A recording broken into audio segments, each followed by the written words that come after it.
teaching the Holocaust is not a trivial issue.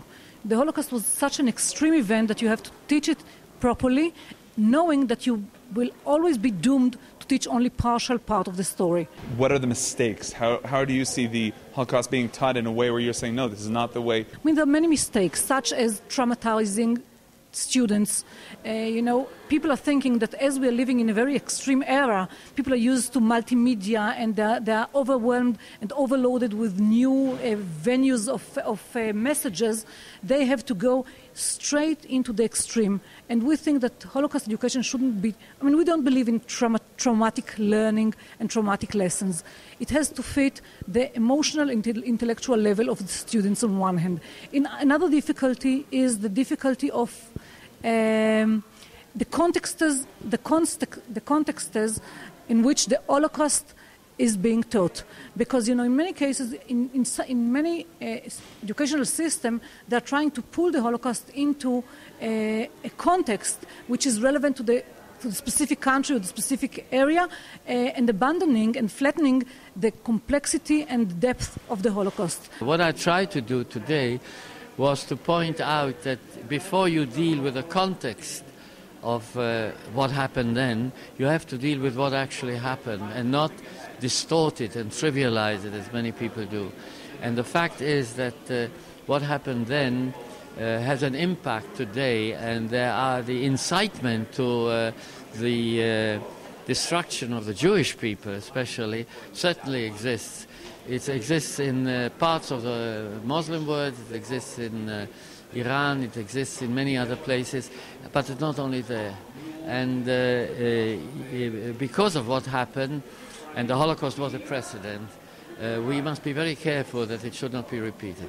And what we're trying to do is to give respect to the Holocaust, teach the Holocaust as an issue, as the text, and only afterwards dealing with the context, meaning with the actual meaning, with the actual environment, with an actual questions and with the agenda of the place that we are teaching the Holocaust in. When you're talking about the context, what kind of parts of the context do people try to focus on? Running away from what? Like, if you could give us some more example what you're talking about. There was an example, for instance, in Canada, to be concrete, of somebody who donated a lot of money for a museum on the Holocaust.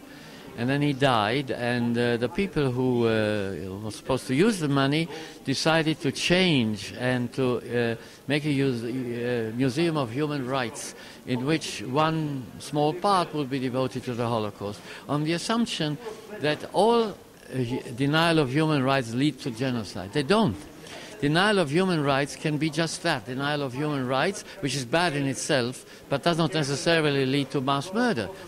The same applies to the Holocaust. The denial of human rights to the Jews of Germany in the 1930s did not have to lead to a Holocaust, because the great powers at the time could have stopped Hitler. There would have been no Holocaust. So this may be a big question, but what did lead to the Holocaust? What should we focus on when we're talking about that? What led to the Holocaust was an ideology. What can lead to a new Holocaust or genocide towards others are basically, again, economic and other issues, but in some cases, the ideology. In the case of the Jews, it's always ideology.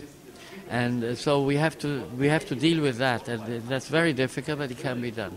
Do you think that sometimes people try to run away from the anti-Semite issue, and they say, well, they were threatening because of the economic problems and things like that? Do you think sometimes people don't want to say they hated the Jews? Yeah, that's quite true. People do run away and try to present issues that are really anti-Semitism by pretending it was economic and political. But one shouldn't exaggerate the other way either. Very often criticism of Jews or of Israel does indeed stem from quite logical reasons, nothing to do with anti-Semitism at all. Do you feel like what's going on today in wake of recent events, would you say that's partially both, or do you feel that that's no anti-Semitism at all? No, I would say it's partially both. I mean, the fact that an incident that ended in the death of 9 people is considered to be a major humanitarian issue in the world is clearly a sign of an anti-Jewish attitude. But on the other hand, of course, it has also other aspects, not just anti-Semitism. When you're talking about education regarding the Holocaust, do you also include the next stage, the establishment of the State of Israel? We're talking about return to life. When we're talking about what did the survivors choose to do right after the Holocaust. And I think and some of them decided to come to Israel. Some of them decided to come to other places. But the main lesson that we have to learn from them is their ability to rebuild their life.